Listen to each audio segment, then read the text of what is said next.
Vamos começar, então. Sejam todos bem-vindos à nossa aula de hoje.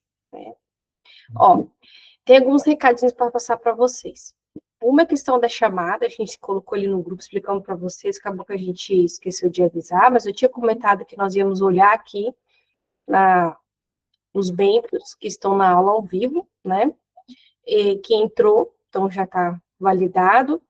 Quem vai assistir depois, porque trabalha de noite, a gente sabe, a secretaria não para, né?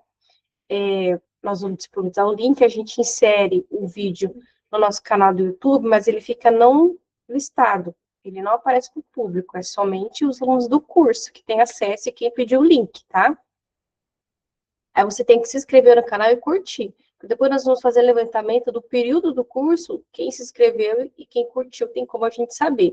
Aí pelo nome, pelo e-mail, a gente vai dar a presença, tá bom? Charlene disse que não está no grupo. Eu não estou no grupo. Ô, Charlene, você não está no grupo. Passa seu WhatsApp aqui no chat para nós, por favor. Vou pegar o link do grupo também para passar para você. Fechei aqui. Deixa eu ver, vou pôr aqui no chat. Pronto. Aí, para você no chat, né?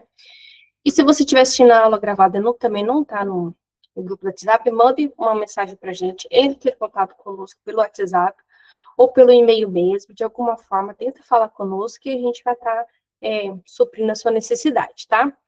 O e-book do curso já foi enviado no e-mail também, junto com a senha, acho que é Educacional 2026, alguma coisa assim, tá lá no e-mail. Se vocês tiverem alguma dificuldade, entre em contato com a gente também. Eu vou compartilhar minha tela para a gente continuar. Outro recado é o seguinte, nós teremos atividades no curso, que é muito legal fazer atividades, né, gente? Então, assim, nós teremos, acho que, 3 atividades no curso. Eu vou procurar a primeira aqui para explicar para vocês como que tem que fazer, como que tem que montar, tá? É bem tranquila. E cada atividade vale um ponto, né? E às vezes eu faço algumas perguntas na aula também que vai valer pontos, tá? Tudo isso vai somar para o certificado de vocês. E é bom porque fica interativo, eu acho super legal, né? Então, assim, quem lembra, primeira pergunta valendo um ponto. Onde a gente parou na última aula? Quem lembra? Vamos lá, contagem regressiva. Charlene, pode falar. Diga. Nós paramos no vínculo acadêmico, lá no aproveitamento extraordinário discente. Tá certo, pessoal? Mais alguém? Quem gostaria de falar? Se eu não me engano, a gente tinha parado também na parte da frequência, né? Ia tratar sobre o atestado de frequência. Isso mesmo. Nós terminamos o vínculo acadêmico e ia começar o 3.6 registro de frequência. Então, tá certo. Charlene e o Elba. Tudo bem. Vamos em frente. Vamos em frente. Tem gente entrando. Vamos permitir a entrada. Deixa eu abrir aqui uma pastinha rapidamente. Eu quero mostrar a atividade do curso, que depois nós vamos ficar por e-mail. Okay? Só um momentinho. Boa noite, Denilson se apresentando, desculpa o atraso, tá? Está muito claro. Tudo bem, Denilson, obrigada. Boa noite a todos. Boa noite.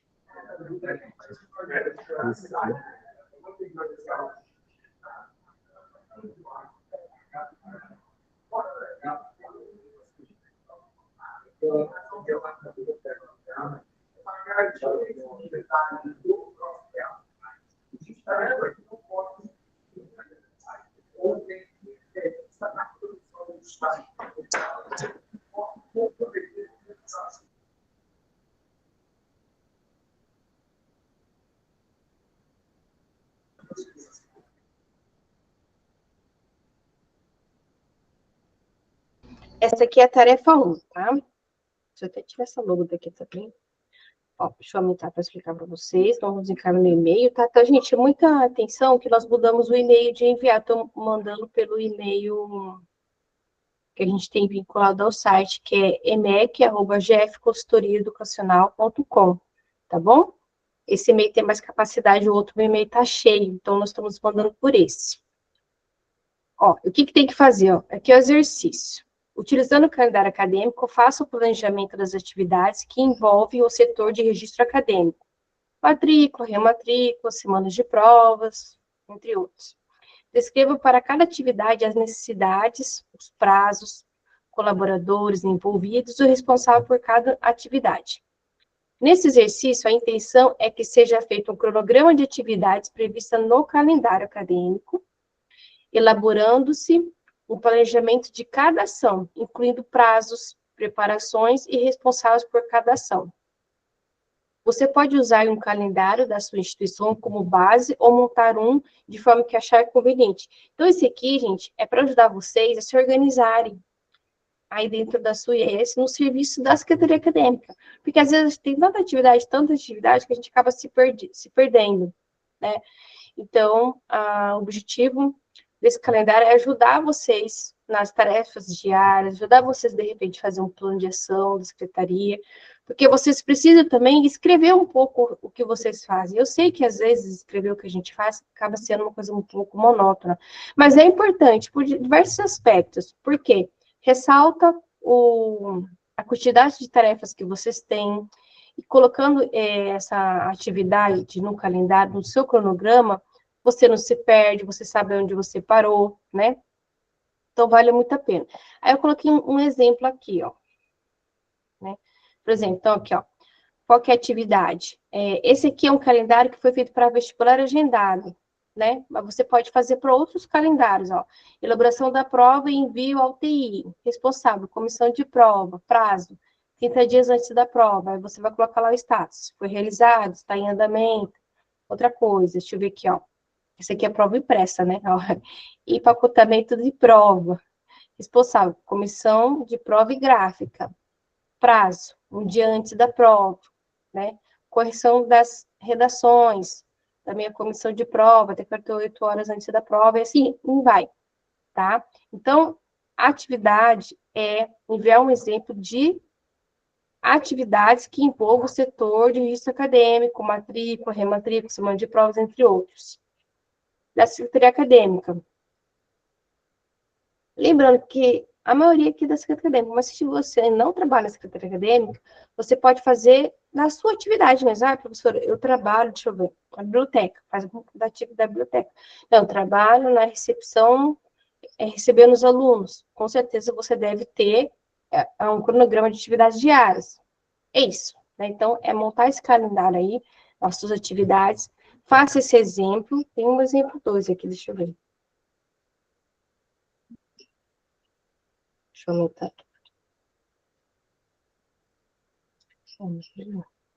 Geralmente tem bastante mesmo, né? Então, é bom que quem está olhando no celular para enxergar. Ó, relatório de matrículas, descrição, relatório de matrículas realizadas, né, até hoje. Responsável, diretoria acadêmica, prazo urgente, realizado, status, aí você vai colocar lá, outro. O censo, ó, nós estamos no período de preenchimento do censo, né? Como que tá? Quem que vai fazer? Secretaria acadêmica, demais setores. O prazo, ver o calendário do censo, né? Vai colocar o status. Outro, históricos emitidos para o registro do diploma. Já foi feita essa demanda? Quem que é responsável? É a Secretaria Acadêmica mesmo, aqui nesse caso, né? O prazo, 60 a 30 dias antes da colação. Entendeu? Aí vocês vão colocar isso, fazer essa atividade e mandar por e-mail, tá bom? Alguma dúvida sobre essa atividade? Tudo certinho? Só na hora de fazer? Não, vocês vão conseguir, né? Bem tranquilo. Até minimizar aqui para não esquecer de mandar para vocês depois. Então, vamos dar continuidade, nós paramos aqui, 3.6. Isso. Registro de frequência dos alunos, né? Então, nós falamos aqui dessa parte de aproveitamento, cancelamento, matrícula, vínculo acadêmico, foi isso mesmo. Agora, vamos continuar sobre a questão de registro de frequência. Nenhuma dúvida, então vamos proceder. Então, Para o registro de frequência, o que a gente aceita, né? Nós temos, a gente sempre vê nos regimentos internos da instituição que, no mínimo, tem que ter 75% de presença. No entanto, a instituição, né, elas são livres para defini-lo, tá? Uma mensagem no chat, gente, acho que não está muito boa. Por onde será enviado esse arquivo? Por e-mail. Vamos mandar por e-mail, tá bom? Toda nossa comunicação oficial tem sido por e-mail, tá? Eu respondi aqui rapidamente. Então, embora a legislação não estabeleça expressamente para o ensino superior o percentual mínimo de frequência em dispositivo específico, né, consolidado é, pela legislação brasileira, que seja 65%, tá? Tem IES que, no exercício da sua autonomia, ela pode estabelecer outros critérios, tipo 80% eu já vi, tá, gente? Tem instituição que coloca, pode colocar, não tem problema. É só o mínimo, né? Como que é feito? Então, nós temos aqui, no caso, a biometria, né? A carteirinha e a forma convencional mesmo. Então, fique de olho. Deve-se seguir a legislação de guarda de documentos, independentemente da forma de registro escolhida. Então, assim, como vocês têm que ter o registro, né? Como está fazendo a validação do aluno. Uma coisa que eu vejo, pessoal, já vi perguntar em avaliação do MEC, quando o curso é 100% EAD, as aulas são online. O que não seja 100%, mas que a maioria é EAD, onde o conteúdo acadêmico é online, né? Como que se dá essa questão de frequência? O que o avaliador geralmente pergunta para a instituição, né? É a própria frequência do aluno entrando no sistema acadêmico, né? Tem gente entrando aqui. Isso. Então, vai verificar se o aluno está acessando as aulas, está acessando as atividades, está acessando o fórum. Tudo isso vai somar, onde verifica-se que o aluno está tendo essa frequência acessando o conteúdo online, tá bom? E presencialmente tem as suas chamadas, né? Então, itens que devem constar. Vou aumentar mais um pouquinho. A data, a carga horária da disciplina, tanto do objeto pedagógico quanto a efetividade administrada, né? Conteúdo programático, desenvolvido em cada aula. Por ser um registro, a rasura não é permitida no papel, tá, gente? Caso ocorra, o professor responsável deve registrar e rubricar o erro em observação. Isso é importante a gente verificar, né? Se teve algum erro lá, aí tem gente que rasura, não pode. Então, tem que fazer uma observação.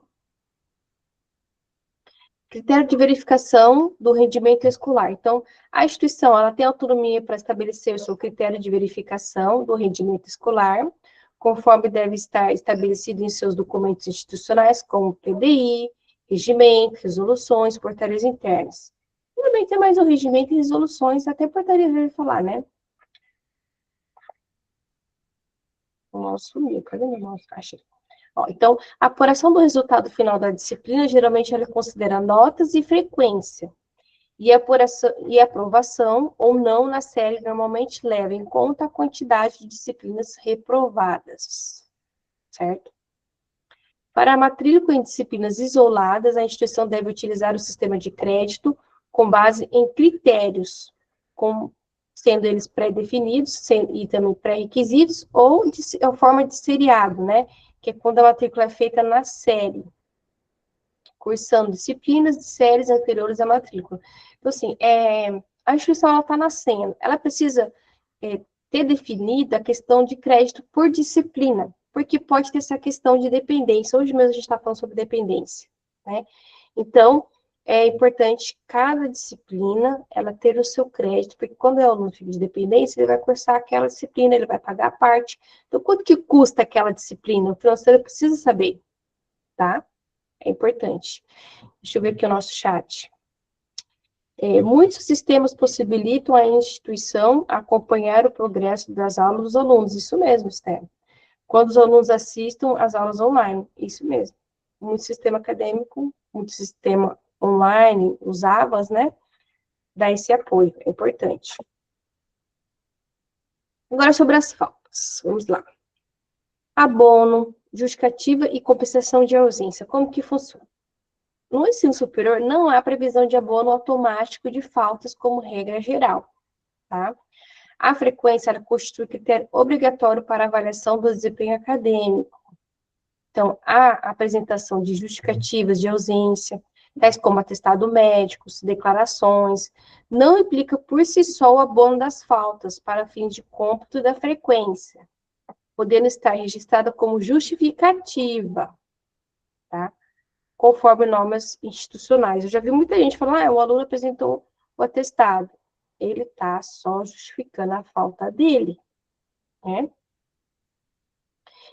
Entretanto, a legislação educacional, ela prevê situações específicas em que o estudante tem direito a tratamento acadêmico diferenciado, com possibilidade de compensação de ausência por meio de atividades acadêmicas substitutivas, ok? Então, nós temos, destacando isso aqui, né? O decreto, deixa eu subir aqui, peraí. Isso. 1044 de 69, que dispõe sobre o regime de exercícios domiciliares para estudantes com afecções que impeçam a frequência das atividades acadêmicas. Ou a Lei 6.202/75, que assegura a estudante gestante o direito à continuidade dos estudos em regime especial, então a gestante, né, doenças. E a Lei 3.146 de 2015, que garante condições de acessibilidade e adaptações razoáveis aos estudantes com deficiência, desde que se enquadre na legislação, né? Nesses casos, a compensação de ausência ocorre por meio de atividades acadêmicas realizadas em regime especial, conforme a regulamentação da instituição, assegurando a continuidade do processo de aprendizagem sem prejuízo acadêmico, tá? E a instituição ela poderá ainda prever em seus normativos internos outras situações específicas de tratamento acadêmico diferenciado, né? Como a participação em atividades institucionais oficiais, representação acadêmica ou cumprimento de obrigações legais.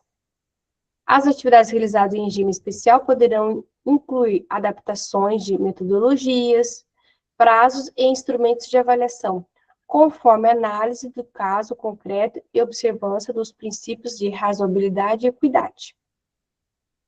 Na manutenção à distância, deixa eu ver se tem gente entrando aqui, peraí, um minutinho. Isso. Então, na EAD, a participação do estudante é ferida por meio de cumprimento de atividades. Tá vendo? Eu já até previ, falei antes, né? Isso. Pelo AVA, atividades no AVA, ou o sistema acadêmico também. E é importante também que o sistema emita relatórios, onde os tutores, a equipe técnica administrativa possa acompanhar a frequência. Isso na avaliação do MEC é muito perguntado. Não é só vendo se o aluno está entrando ou não para realizar a atividade, mas também o sistema, de uma forma gerencial, não do AVA, ele permite com que o tutor faça esse acompanhamento geral, tá? Deixa eu ver aqui, se não se aplicando de forma estrita ao conceito de frequência presencial, que é diferente. Algumas outras dúvidas. Registro de notas e frequência. Então, os registros acadêmicos devem ser realizados preferencialmente em sistema eletrônico, né, em conformidade com a legislação vigente sobre o acervo acadêmico digital, e atualmente é obrigatória a produção e manutenção de documentos acadêmicos de forma digital, garantindo autenticidade, integridade, segurança e rastreabilidade das informações. Porque, assim, não pode mais produzir documento em papel, né? O médico deixou bem claro isso. Agora, os documentos, eles têm que nascer já no formato digital. Então, isso inclui os documentos de escrita acadêmica, as chamadas, etc. Às vezes você pode dizer para mim, professora, mas parece que tem gente utilizando papel. Tem. Várias instituições que eu conheço ainda usam papel por N razões, né? Mas eu posso ter os dois, o papel e o digital? Pode, tá? Só que agora o MEC está falando, gente, vamos cuidar do digital, até por questão de armazenamento, não quer mais papel na secretaria acadêmica, tem que eliminar os papéis, né? Então, é o formato digital. A instituição, ela é responsável pela guarda, proteção e confidencialidade dos dados acadêmicos, observando a legislação aplicável, especialmente pela LGPD, né, de 13.709, de 2018. Vamos ver o nosso chat. Vamos, professora. Passando para desejar uma excelente noite, estaria ensinando as atividades, tudo bem, depois você assistir a aula gravada, tranquilo. Achei que era uma pergunta. Tranquilo. Ó, vamos lá, questão de provas e avaliações. As avaliações poderão ser disponibilizadas aos estudantes para fins de revisão, devolutiva, pedagógica ou consulta, conforme a regulamentação da instituição. Isso tem que estar regulamentado, gente. Importantíssimo, né? Vai aplicar um simulado, tem que estar regulamentado. Vai ser prova, regulamentado, né? A instituição poderá definir os procedimentos para devolução ou a guarda, né? Ou a disponibilização digital das avaliações, assegurando a transparência do processo avaliativo. Eu lembro uma vez que teve um aluno que perguntou para mim se a instituição ela era obrigada a reter a prova. Na verdade, ela queria se livrar da prova. Eu falei, não, ela pode aplicar a prova, lançar a nota no sistema e depois entregar para o aluno ter ciência, né, dar a devolutiva para o aluno e dizer adeus para a prova. Tem necessidade, porque senão fica um volume muito grande de papel, né? E fazer um momento com o aluno, né, numa aula, entregar todas as provas, depois que já lançou as notas, o aluno vai ver, não tem discussão, né? E se ele quiser discutir sobre algum item da prova, aí é outro assunto, né? Ele vai entrar com recurso, etc. Mas depois que o professor já lançou, a prova pode ser entregue para o aluno sim, tá? E histórico escolar. Então, o histórico escolar, ele é um documento oficial que registra a vida acadêmica do estudante, devendo conter informações completas, fidedignas, né, e sem inconsistências, sendo emitido preferencialmente no formato digital, conforme normativas vigentes. Na realidade, aqui já nem é mais... que assim, a gente deixou preferencialmente a seguinte situação. Ele tem que ser digital, mas a gente sabe que a questão do histórico, muitos querem o papel ainda, quer ver assinado, tudo. Mas ele tem que ter o formato digital, tá, gente? Lembra, desapega do papel, esquece o negócio de papel. Tem que ter digital, até no próprio site do MEC tem um local lá onde a instituição, ela foi obrigada e ela é obrigada a manter um link, onde o aluno, quando ele recebe o histórico parcial ou histórico completo, ele clica naquele link e ele valida, certo? Então, esse é um link disponível na página de consulta lá do EMEC, né? Tem que ter esse link lá, onde o aluno faz essa verificação. O MEC solicitou. E também tem que ter esse link, tem que estar disponível na página do site da instituição, no sítio eletrônico, onde o aluno faz validação de histórico, faz validação de diploma, faz validação de certificados, certificado de pós-graduação, ou certificados diversos, fez um curso de extensão, um mini curso, enfim. Tem que ter um local onde o aluno clica e faz a validação do certificado dele, tá bom? Obrigatoriamente tem que ter isso. E já fazendo um gancho, uma síntese breve para vocês, né? Lembrando, nós temos que ter, vocês têm que ter no site da instituição, isso é importante, componentes específicos dos cursos, tem que estar falando lá da grade do curso, recentemente saiu uma orientação, tem que estar falando, na realidade, isso já existia, eles só reforçaram, inclusive algumas instituições foram atuadas. O curso nosso aqui, gente, também é um curso, nós estamos ministrando agora em 2026, ele é um curso atualizado. Recentemente, algumas instituições foram notificadas porque não estavam mantendo na página eletrônica do site deles o nome dos professores, do corpo docente, dados específicos do curso, matriz curricular. Então, tem que ter. Isso é importante também que a secretaria saiba, porque são informações que refletem no curso, que passa para a secretaria acadêmica, certo? Lembrando que quem está na secretaria acadêmica é sempre o alvo de dúvidas, de ser procurado, de saber, de informação, né? Então, é importante que vocês sejam informados em relação a isso. O site da instituição, ele tem que estar atualizado, tá? Com todas essas orientações, o que tem que ter, né? Então, o mínimo tem que ter informações ali no site. É importante que vocês também abram o site de vocês, das suas instituições, e façam essa varredura. Será que tem informações do curso lá? Será que a instituição está atualizada em relação a isso? Tá bom? Nós já falamos do histórico, a questão de ser digital, né? Ele deve conter, obrigatoriamente, identificação da instituição, do curso, né? Indicação do ato autorizativo, da portaria do reconhecimento. Outra dúvida que eu recebi, 2 dúvidas essa semana sobre a questão de reconhecimento. Que é normal, gente, tem mesmo, secretaria, né? A instituição protocolou o pedido de reconhecimento, ela está tranquila. Ela fez a obrigação dela, que é protocolar o pedido de reconhecimento. Cabe ao MEC agora dar andamento nesse processo. Vamos dizer que, pela celeridade abençoada do MEC, ainda não saiu a conclusão do processo. E os alunos estão se formando agora. O que a gente vai fazer? Diz a legislação, tá? Depois eu pego direitinho para vocês a portaria, que tiver interesse, que a instituição está salvaguardada. Ela pode emitir o diploma do curso, se ele ainda não saiu a portaria de reconhecimento. Para fins de expedição de diploma, ela pode, tá bom? Mesmo se ainda não saiu a portaria de reconhecimento, o que está válido é a portaria de autorização, tá bom? Então, o que deve conter no histórico, né? A questão do ato autorizativo, os dados completos do estudante, a forma de ingresso, a data do ingresso, componentes curriculares cursado, carga horária de cada componente, notas ou conceitos finais obtidos, frequência ou aproveitamento. Por que o aproveitamento? Porque às vezes tem disciplina que tem instituição que eu já vi, que ela coloca aprovado ou não aprovado, apto ou inapto. Não tem nota. Interessante, né? Aí você coloca essa situação lá, tá? Mas tem que ter, né? Alguma informação.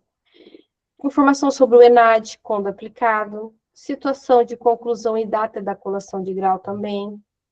Situação, isso. Requisitos formais. Não deve conter rasuras ou inconsistências. Ah, errei, estou fazendo no papel, errei. Rasga, começa de outro. Nada de rasura. Ah, em vez de eu colocar aqui, eu coloquei uma informação errada, inconsistência. Não, faz outro, faz certinho, tá? Depois o aluno vai perceber o erro, vai mandar você fazer de novo. Então, já sofre uma vez só. Deve estar em conformidade com os registros oficiais da instituição. Lembra que eu falei conferir o número de portaria, conferir o nome do aluno, tudo certinho.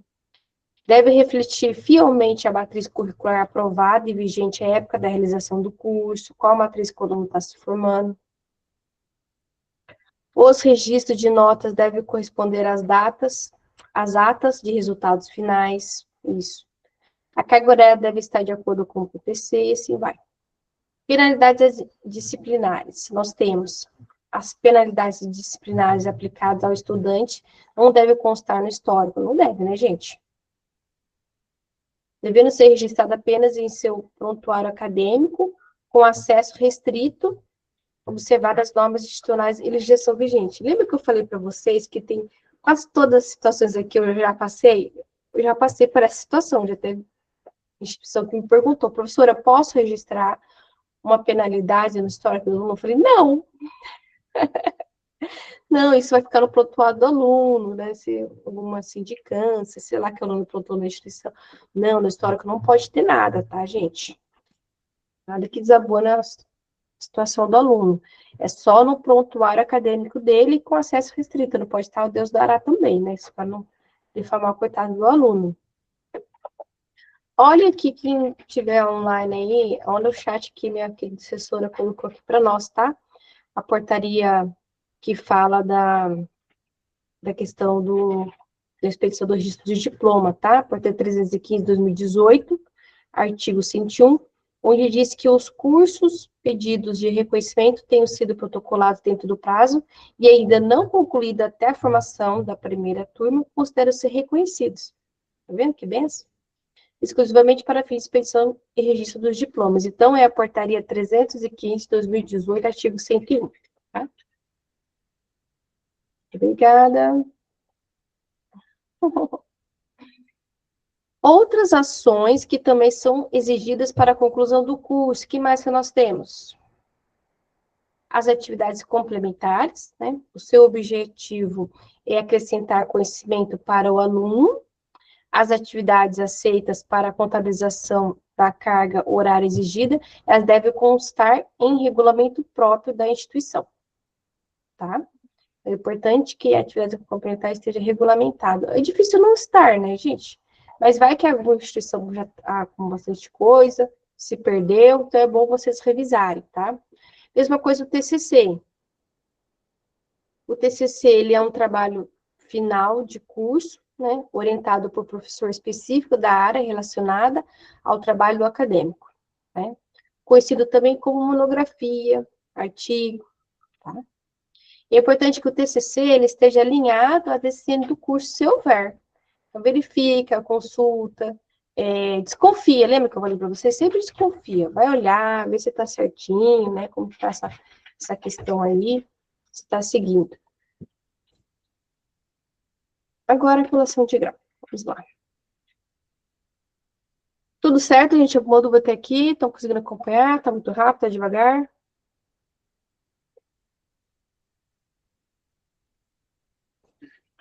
Acho que sim, né? Vocês não estão dormindo às 20 horas da noite, né, gente?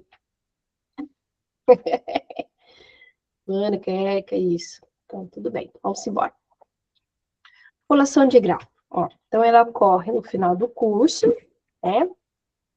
Constituindo o último ato acadêmico e somente após a realização da colação de grau é que pode ser certificada oficialmente a conclusão do curso, onde o aluno terminou. Ah, professor, o aluno colou grau, mas nós erramos aqui na secretaria e verificou que ele ainda está com ao contrário, esquece. Outro exemplo que eu vi esses dias aí. O aluno falta fechar o estágio. Vou chutar aqui. 100 horas de estágio. Eu posso deixar ele colar grau? O que vocês acham? Franciele?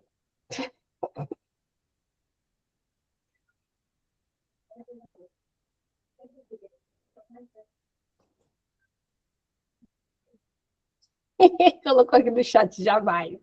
Não, é isso mesmo. Né, gente? Não pode, entendeu? Então, ele não pode deixar o aluno ir para a colação de grau, isso, devendo alguma coisa, né? Porque não tem sentido, não tem cabimento o aluno colar grau em déficit. Né? Ele entende que ele colou grau, acabou-se. Então, não pode deixar nem ele ir para a colação de grau devendo documento. Outra coisa também que eu já vi, tá? Ah, tá faltando sei lá, certidão de nascimento, a gente precisa por algum motivo, o RG dele não está legível, não deixa o aluno para colação de grau devendo documento. Faz um terrorismo lá, fala, olha, sua colação de grau está faltando esse arquivo, você tem que trazer tal dia, porque depois vocês vão mudar para a registradora, para expedir o diploma, o departamento, enfim. Aí, como que faz? Ele vai falar, mas eu até colei grau, agora que você está me pedindo esse documento, você pediu 50 vezes, né? Mas ele fala isso para vocês. Então, não deixe ele para colação de grau devendo, é uma boa dica, tá? Então, certificado ou diploma? Vamos tirar essa dúvida. Então, a expedição desses documentos, ela ocorre após a conclusão, como a gente viu, né? Para os cursos de graduação, o diploma deve ser emitido de forma digital, nato digital que a gente diz, né? Que ele nasce digital, conforme as normas vigentes do MEC, contendo assinatura eletrônica com certificado digital no padrão ICP Brasil, hein? Muita atenção em relação a isso. São da assinatura. Além de estrutura em formato XML e sua respectiva representação visual. Isso aqui é coisa do TI, né, gente? Mas aí vocês precisam ter conhecimento disso, tá? Isso, FBJ, quem que é? Tem que estar tudo ok, tanto no acadêmico, a FABEM, isso.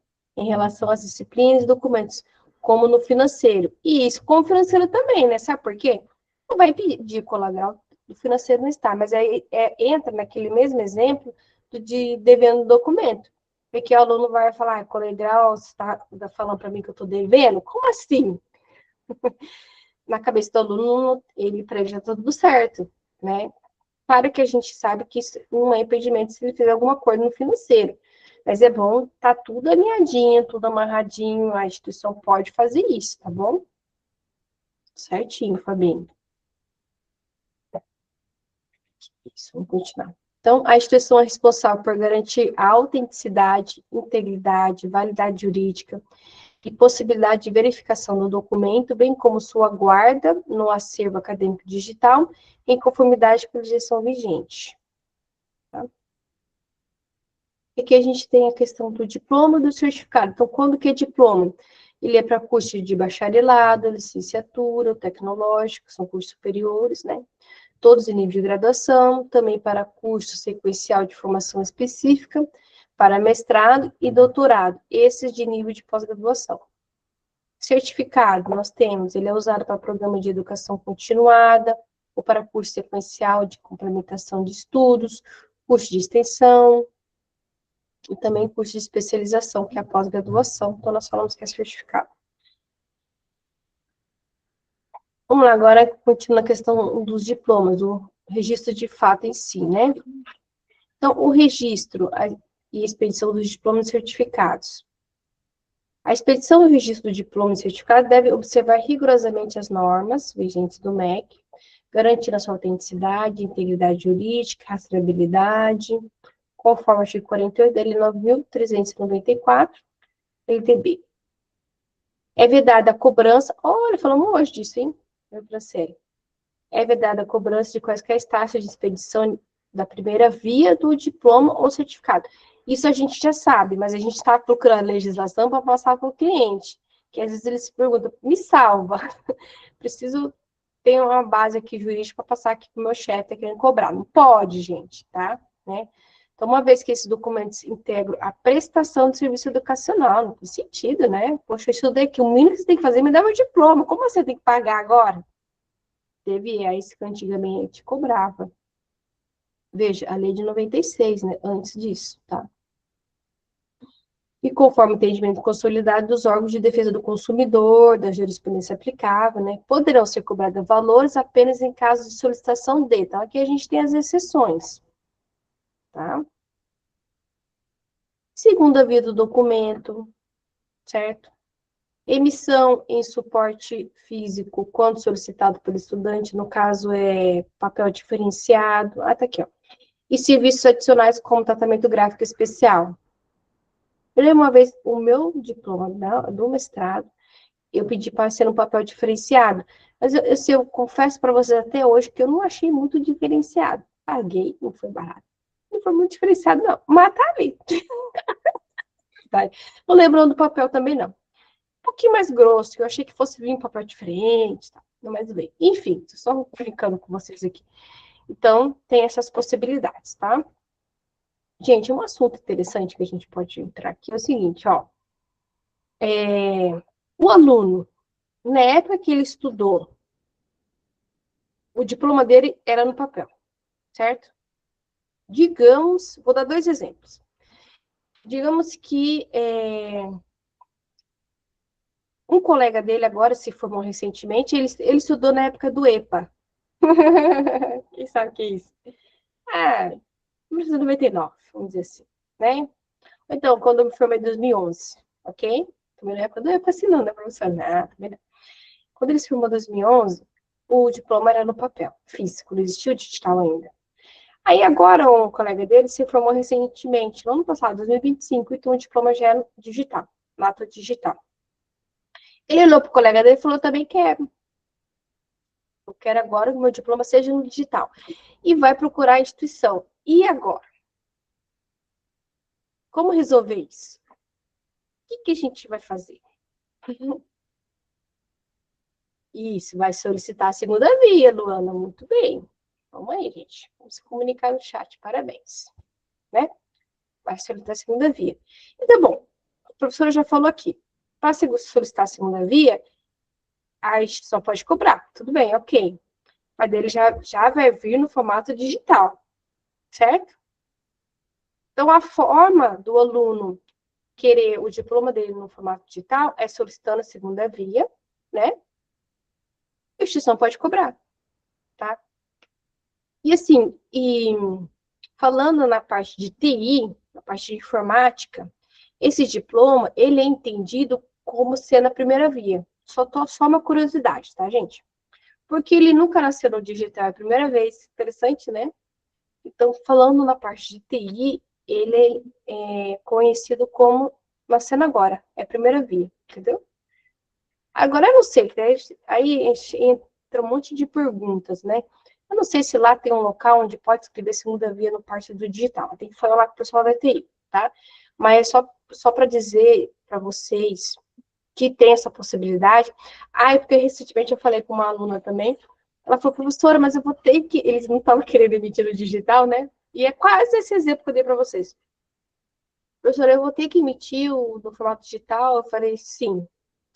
Aceita, chora que dói menos. Porque se o aluno for reclamar lá no MEC da sua instituição, o que vocês vão fazer? Você vai falar para o MEC, MEC, eu não vou emitir esse diploma para o aluno no digital? Como assim você não vai emitir? É direito todo mundo ter a segunda via, aí você vai fazer a segunda via no papel, sendo que está proibido o papel? E aí? Não é mesmo? Então, gente, rendimento consolidado, só digital, tá bom? Ok. A Márcia está falando que vem escrito no verso segunda via do digital. Perfeito. Tá? Se vem, ótimo. Né? Então, ó, para os cursos de graduação, o diploma deve ser emitido obrigatoriamente em formato digital, como eu te falo para vocês. Aqui estão as portarias do MEC, tá? Então, tem a 330, regulamentado pela 1095, que deve conter assinatura eletrônica, né? Baseada em certificado digital, infraestrutura de chaves públicas, ICP Brasil, importantíssimo. Estruturada de forma do XML e suas respectivas representação visual, tá? Isso, Esther, colocou aqui, vai fazer querer ou não. Eu brinquei com ela, chora, aceita que dói menos. Ela, meu Deus! É uma instituição de mais de 60 anos, tá, gente? A secretária acadêmica veio tirar as dúvidas comigo, né? Eles não estavam querendo fazer, enfim. Não, faz sim, amiga. Para com isso, vai fazer. Ela vai fazer. E dá andamento, óbvio, né? Vamos lá. Os requisitos técnicos e operacionais do diploma digital foram complementados pela 554/2019, bem como por instruções normativas posteriores que definem o layout e os padrões técnicos para emissão e registro, né? A instituição é responsável pelo registro, guarda e disponibilização dos diplomas certificados no acervo acadêmico digital, conforme está na portaria 360, assegurando mecanismos de validação e verificação pública, bem como a preservação de documentos. A gestão desses documentos deve seguir a Lei Geral de Proteção de Dados, né, no que se refere ao tratamento e à proteção de dados pessoais aos estudantes. Fique de olho. Certificado de pós-graduação, lato sensu e especialização. Os termos da Resolução 1, de 6 de abril de 2018, que regulamenta os cursos de pós-graduação lato sensu, o certificado de conclusão de curso de especialização deve conter no mínimo. Deixa eu só arrumar aqui o... que deve ter? Identificação da instituição de ensino, as regrinhas, né? A área de conhecimento do curso, nome completo do concluinte, relação das disciplinas cursadas com a carga horária, aproveitamento do estudante, notas ou conceitos quando adotado, como eu falei para vocês, a gente foi de pós-graduação agora, né? Período de realização e carga horária total do curso, título do trabalho de conclusão do curso, quando houver, nome e titulação do corpo docente, tem que ter, declaração de que o curso atendeu a legislação vigente aplicável após graduação lato sensu. Ok, agora nós vamos falar do estágio. Os estágios são regulamentados pela Lei 11.788, de 5 de setembro de 2008. Deixa eu só ver aqui no nosso sumário onde que a gente está aqui, para eu ter uma visão geral do curso. Só um minutinho. Esse estágio aqui. Vou começar. Gente, essa parte do acervo não tem fim, né? Depois o 4 já é acervo de novo. A tabela. Deixa eu só ver o que a gente tem aqui para estudar ainda. Estágio. 5. Assim, mais 10 páginas aqui ainda. Questão da aula. Só para eu saber. Vamos continuar aqui o estágio.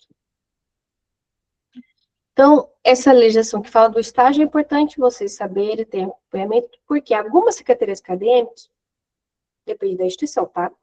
O contrato de estágio passa pela secretaria, armazenado pela secretaria. Então, a gente precisa saber um pouquinho sobre o estágio. Vou dar uma passadinha rápida aqui, né? Então, essa é a legislação que fala, né? Os estágios devem ser planejados, executados, acompanhados e validados conforme o PPC do curso. Eles são classificados como obrigatório e não obrigatório. Então, obrigatório é aquele previsto na organização curricular que está na matriz, sendo requisito para aprovação e obtenção de diploma. O estágio não obrigatório, a atividade é opcional, acrescida a carga horária regular e obrigatório do curso, né? Ele não é obrigatório, tá? O estágio poderá ser realizado junto à pessoa jurídica de direito público ou privado, bem como profissionais liberais de nível superior devidamente registrados em seus respectivos conselhos de fiscalização profissional.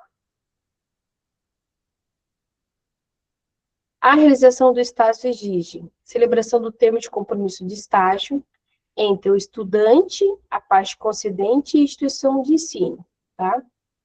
Compatibilidade entre as atividades desenvolvidas e a área de formação do estudante, acompanhamento efetivo por supervisor na parte concedente e por professor orientador da instituição, e contratação de seguro contra acidentes pessoais a favor do estagiário. É importante, gente, ter o seguro. Tem instituição que esquece, melhor assim mesmo, de colocar o seguro. Tem que ter, tá? Concessão de bolsa ou outra forma de contraprestação é obrigatória para o estágio não obrigatório, né? Sendo facultativo no estágio obrigatório. A jornada de atividades do estagiário deve ser compatível com o horário escolar, não podendo ultrapassar 6 horas diárias e 30 horas semanais para estudante do ensino superior, sendo permitida a duração máxima de até 2 anos da mesma parte concedente, exceto quando se tratar de estagiário com deficiência. Então, carga horária de 6 horas diárias e 30 semanais, e no máximo 2 anos é considerado estágio. Nos estágios com duração igual ou superior a 1 ano, é assegurado ao estagiário o período de recesso de 30 dias, preferencialmente durante as férias acadêmicas. E é importante que tenha esse conhecimento, é importante que essa questão de férias fique registrado, porque não é toda empresa que dá, tá? Mesmo falando do estagiário. Quer fazer alguma pergunta, Maria Ivonete? Acho que não, né?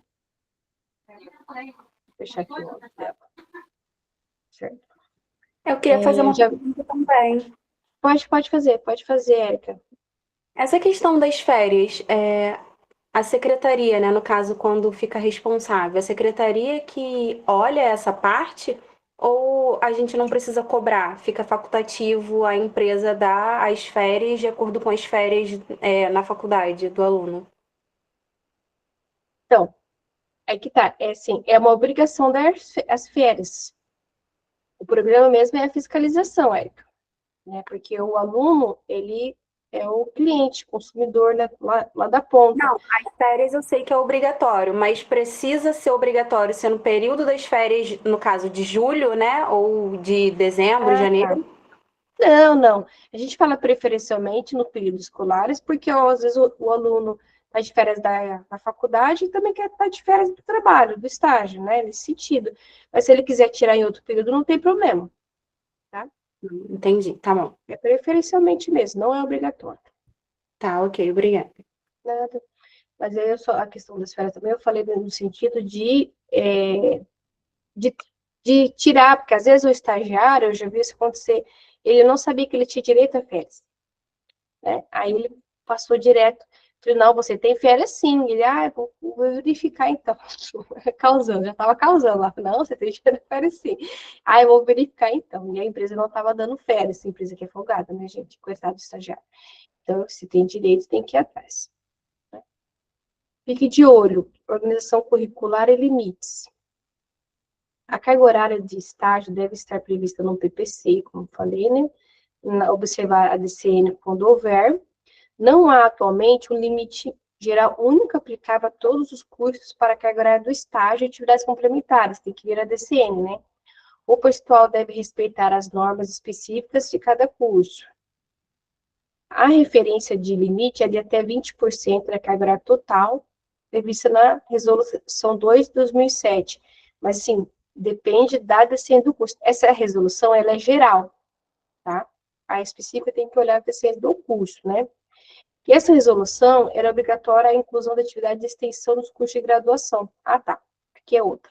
A resolução 7, de 18 de dezembro de 2018, fala sobre a curricularização da extensão, que é obrigatório inserir ela também na matriz curricular, nas atividades do curso, né? E ela corresponde ao quê? A 10% da carga horária total do curso, devendo estar integralizada a matriz curricular. Veja, a curricularização da extensão, ela ainda é um assunto polêmico. Eu tenho curso que fala só sobre curricularização da extensão, vou ver se eu ativo ele de novo, né? Porque tem muitas especificidades, muitos detalhes pequenininhos que a instituição fica na dúvida ainda. Parece que não, mas sim. Então, a curricularização, ela ainda gera um pouquinho de polêmica. Alguém entrando aqui, deixa eu liberar. Isso. Tá. Quando eu tiver o curso aberto, eu vou divulgar para vocês. Também, então, porque assim, o que geralmente o pessoal fala da matriz? Nós temos atividades complementares, né? O TCC e a curricularização da extensão, tá? Tem gente que coloca a curricularização da extensão dentro da matriz curricular, como uma disciplina, e tem instituição que coloca no resumo como atividades complementares, essa é a questão. Professora, qual que é a obrigação? Vocês podem me perguntar. Ela tem que estar na matriz, seja na disciplina ou seja no resumo. Eu tenho que olhar para a matriz curricular, tenho que olhar para o histórico e ver lá a carga horária. É isso como é que é, tá?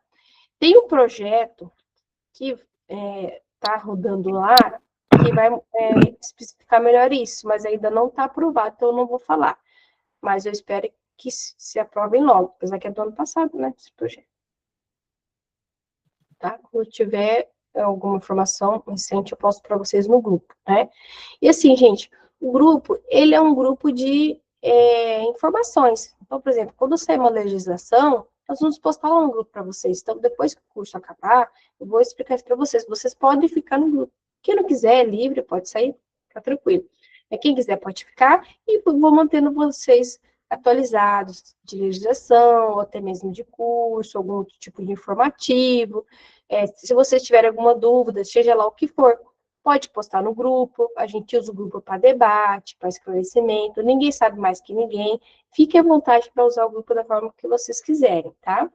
Sempre com o assunto voltado para a legislação, a gente nunca vai postar assunto diverso, abobrinha, nada disso, tá bom? Só para explicar. Então, as atividades de extensão, monitoria e iniciação científica somente poderão ser equiparadas ao estágio quando houver previsão expressa. Tem gente que às vezes tem dúvida em relação a isso, né? Uma coisa é o estágio, outra coisa é a extensão, monitoria e iniciação científica. Vamos lá. Observação. O descumprimento das condições estabelecidas na Lei 11.788 de 2008 pode caracterizar vínculo empregatício, sujeitando-se a parte concedente às penalidades previstas na legislação trabalhista e previdenciária. Então, as instituições de ensino devem garantir o adequado acompanhamento e registro das atividades de estágio, em conformidade com as exigências dos processos de avaliação, regulação e supervisão do MEC. Aqui é a carga horária. Porque, assim, gente, o que acontece? O estagiário, ele tem direito de ser registrado na carteira dele como estagiário, né?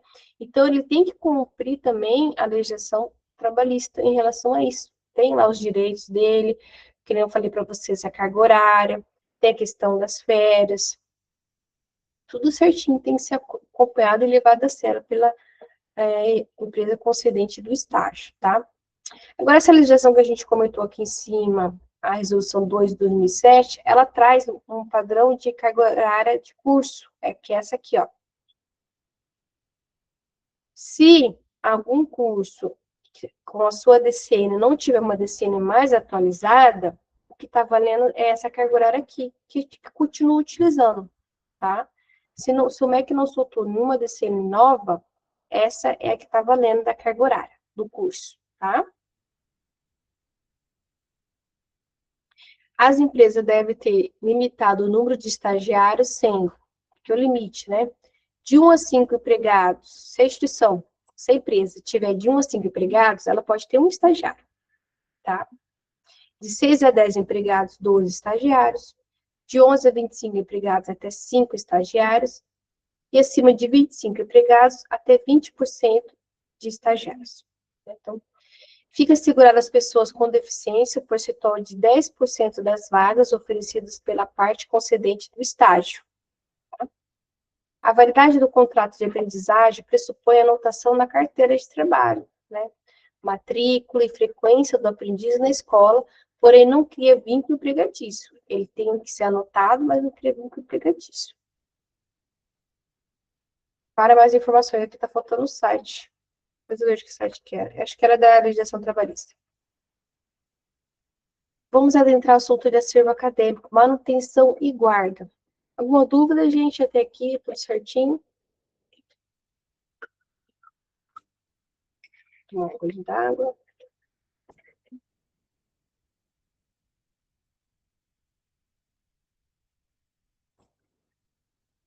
Vamos lá. Secretaria Escolar e Arquivo Acadêmico. Então, secretaria é o local responsável, né, por controlar e preservar os registros que comprovam o nível, né, de formação e formação dos alunos. O arquivo acadêmico é um conjunto de papéis, dados eletrônicos que documentam os fatos relativos à vida acadêmica do docente e à vida funcional do corpo docente e administrativo. Eu já vi muito essa expressão, onde que fica seu arquivo acadêmico? Esse aqui, né? Tá. O acervo acadêmico das instituições compreende o conjunto de documentos e informações relativos à vida acadêmica dos estudantes. Devemos ser mantido, organizado, preservado, de forma a garantir a autenticidade, integridade, segurança e rastreabilidade do acesso às informações. A gestão do acervo acadêmico deve observar as normas estabelecidas pelo MEC, especialmente pela Portaria 360, de 2022, bem como suas regulamentações complementares que dispõem sobre a digitalização, a guarda, o gerenciamento do acervo acadêmico, né? Atualmente é obrigatória a manutenção do acervo acadêmico de forma digital, sendo vedada a produção de novos documentos acadêmicos exclusivamente em suporte físico, conforme normas vigentes.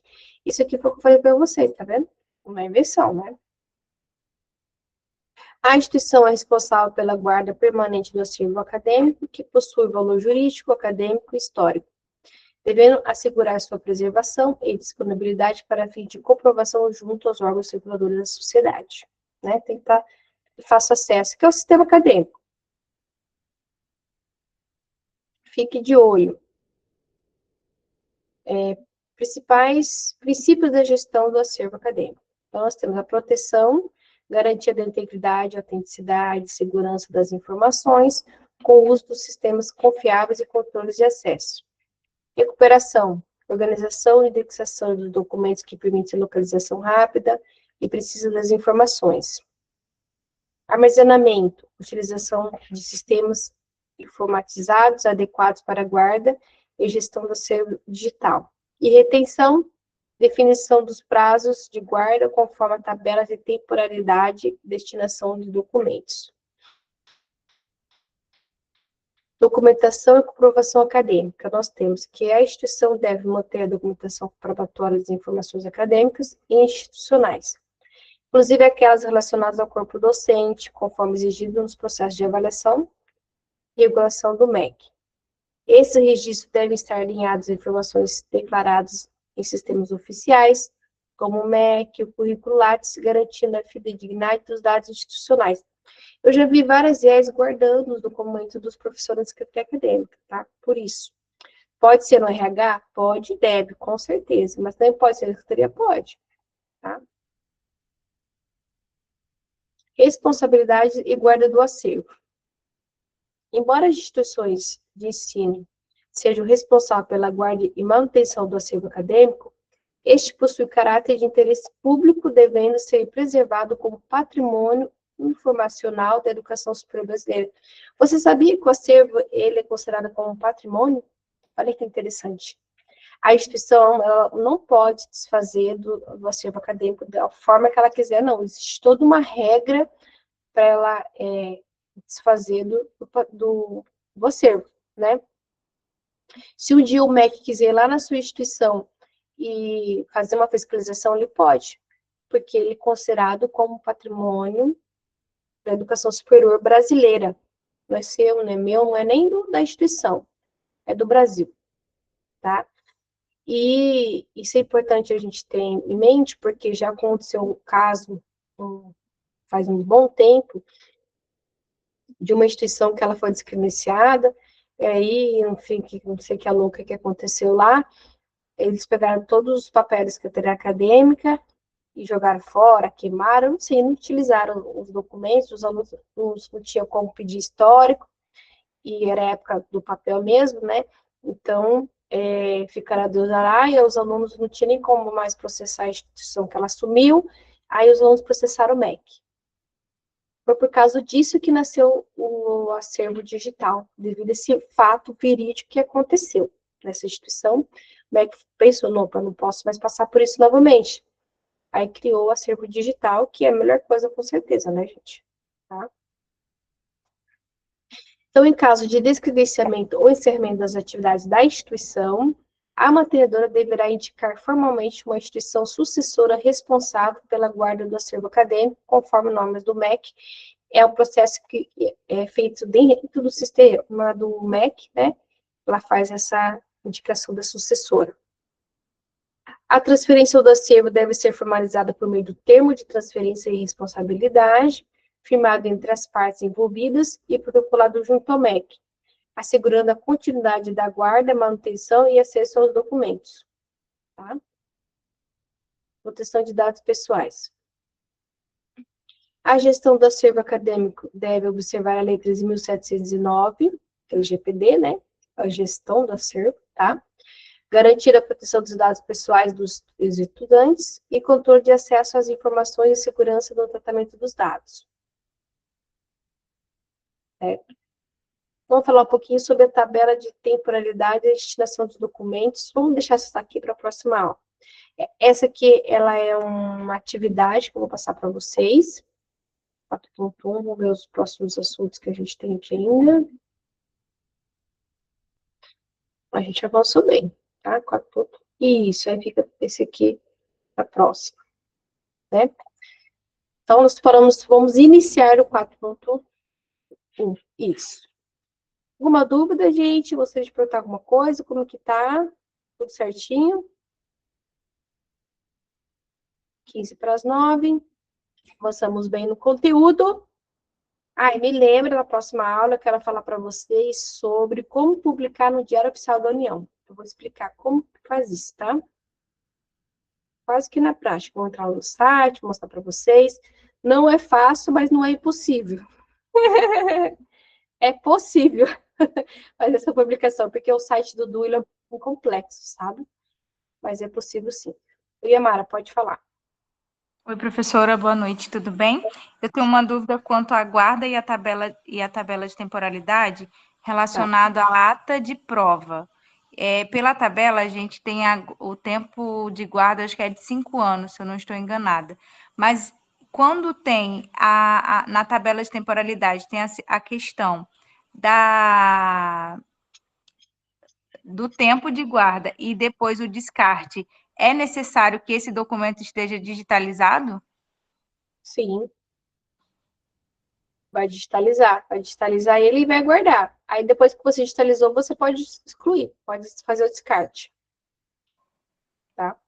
Entendi. Aí você deixa Mas mesmo as notas já tendo lançada, tendo passado o tempo de vista, mesmo assim é necessário a digitalização das atas também? Vamos abrir a tabela de temporalidade, como que tá lá? Tem que acessar ela na íntegra. Deixa eu ver aqui no nosso Eu não me recordo como está o texto. Espera que eu vou acessar aqui no e-mail, no link. Tá abrindo. Vou compartilhar com vocês, vamos ver. Só um momento.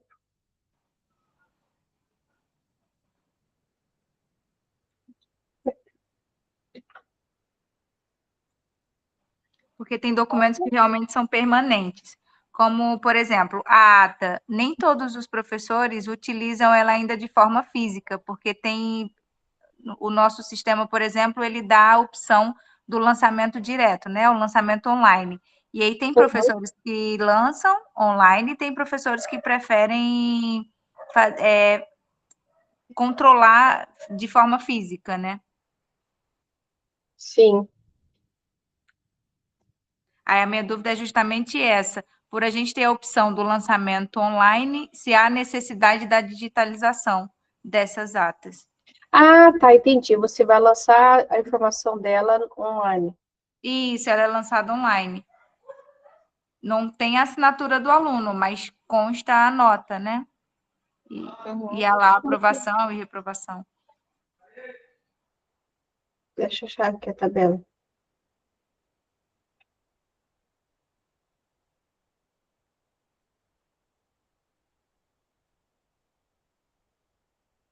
Deixa eu olhar aqui.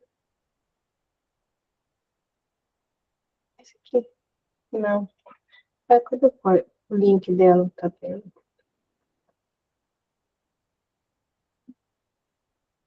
Particularidade.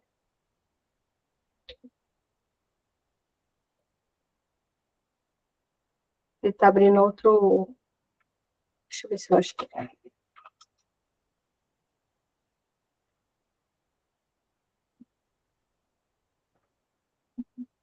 Um momento.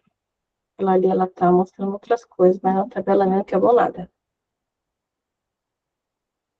Deixa eu ver se eu consigo achar aqui.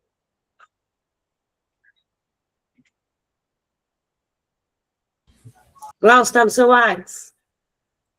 Ah, que bom, você já mandou para mim? Obrigada. Salvo, como sempre. Isso. Excelente. Baixando aqui, ó. Vou usar essa mesma, a própria. Então, vamos ver aqui. Ah, de novo, é a ata? Isso. Termo de ata e colação de grau, 5 anos.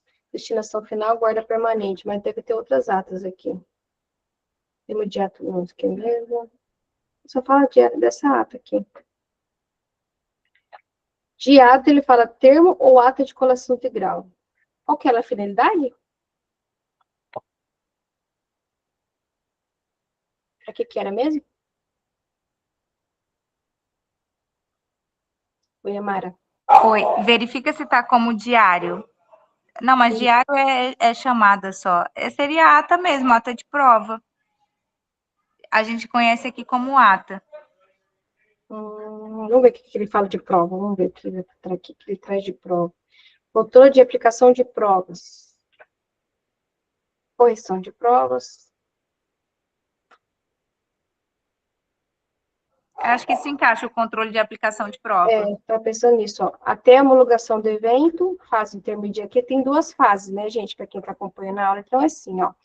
Então, o assunto, ele traz um código, ele traz o assunto. Aí tem o prazo de guarda, fase corrente, fase intermediária, destinação final e observações. Então, eu achei o que eu quero falar aqui, controle de aplicação de provas, fase corrente até a homologação do evento, a fase intermediária tem que guardar por 1 ano, e depois destinação final, nesse caso, é eliminação. Até a observação, aguardar o término da ação, no caso de ação judicial. Se tiver alguma ação judicial correndo, né? Então, você deve guardar por 1 ano, Yamara. Oi, Francine, pode falar. Aguarda, então é necessário, mesmo assim, a digitalização? Não. Não. Era isso que eu ia falar, não. Quando tiver a eliminação, você não tem essa obrigatoriedade. Então essa Isso é guarda permanente, ó. Dúvida. A digitalização. Agora, porque essa tabela de temporalidade, ela é antiga, ela é antes da digitalização. Então, agora, com essa tabela, Quando for a guarda permanente, aí ok. Agora, quando está escrita a eliminação, não, aí você pode eliminar. Hoje está até bacana porque não tem regra. Antigamente a gente tinha que fazer ata de que tipo de eliminação de documento. Então, hoje está um pouquinho mais tranquilo. Mas esse tipo de coisa, quando está ali 1 ano, 5 anos e depois a eliminação, não precisa. Era essa justamente a minha dúvida. Muito obrigada. Tá bom. Só quando tiver, então, a guarda permanente. Que é esse caso. Então, gente, assim, ó, a tabela de temporalidade, ela é muito legal, né? Ela é um apoio para a Secretaria Acadêmica. Vocês utilizem ela muito, né? Para estar realmente guardando os documentos, organizando a Secretaria Acadêmica, sabendo como que vocês vão estar dando a destinação, né? Para esse documento, tá? Vou ver aqui, ó. Outras formas de ingresso, mandado judicial, integração, aqui ele fala, ó, guarda permanente, eliminação, guarda permanente, ó, histórico escolar, guarda permanente, né? Uma pergunta aqui no chat, vamos ver. Precisamos ficar com o histórico do aluno ou pode ser uma cópia autenticada? Então, aqui tá falando, ó, guarda permanente. Mas no caso do papel, né? Ô, Glaucio, só um pouquinho, mas o histórico do aluno que ele trouxe para IES, essa pergunta do colégio ali? Porque Colégio Rui Barbosa, se manifeste. Qual que é? O que a gente emite como instituição ou o que o aluno traz para fazer matrícula, né? Essa a dúvida. Porque o que o aluno traz é a cópia autenticada. Nós não podemos nunca ficar com o documento original. Isso. Eu sempre oriento, quando o aluno vai fazer matrícula, digitaliza ali na hora e já devolve para ele. É do ensino médio mesmo, Franciele. Isso, então não, a gente pega o autenticado ou como todos sabem, nós temos como secretária a função pública também de fazer o confere com o original. Então, isso nunca fica com o original, tá? Sempre com a cópia, ou com o confere com o original, ou autenticado. Então, lembrando, a obrigação de apresentar um documento válido é do aluno. Não traz essa responsabilidade para vocês. Claro que se você desconfiar, você vai atrás, para saber se a autenticidade daquele documento. Mas cabe ao aluno entregar um documento válido, tá bom? Isso é o que eu quero dizer. Porque às vezes é uma dúvida, que às vezes, como nós, secretaria, a gente fica mesmo, né? Mas não, é responsabilidade total do aluno. Então, vai fazer matrícula, tira uma cópia, digitaliza e devolve para o aluno. O que difere dele pegar o RG dele, te apresentar? Você digitalizou, devolve para ele. Ele te apresentou a via original. Não guarda. Até porque a gente está numa situação de eliminar papel da Secretaria Acadêmica, lembra? É tudo digital. Digitalizou, devolve para o aluno, fala, vai com Deus. Não segura nada. Certinho? Mais alguma dúvida, pessoal? Mesmo, aproveitem, façam perguntas. Isso mesmo? Depois eu vou pegar esse link e passo para vocês. O da temporalidade, pode pôr no grupo também, Fran. Então é isso, gente. Muito obrigada pela aula de hoje, foi excelente. Gosto muito quando vocês se manifestem, né? Bom descanso. Bom dia, boa tarde, boa noite, se alguém estiver assistindo essa aula gravada depois. Né? Que a gente sabe que vai ter aluno para assistir depois. E se você está assistindo depois, ficou com dúvida, entre em contato com a gente ali no chat do grupo. Estamos ali para te ajudar também. Não fique com a dúvida, compartilhe, tá bom? Excelente finalzinho de noite, bom descanso. Até a próxima aula, até a próxima quinta-feira, que vai ser a nossa última aula, tá? Eu estou com saudade de vocês. Obrigada. Ó, coraçãozinho da professora. Obrigada, viu, pela participação. Até. Tchau, tchau.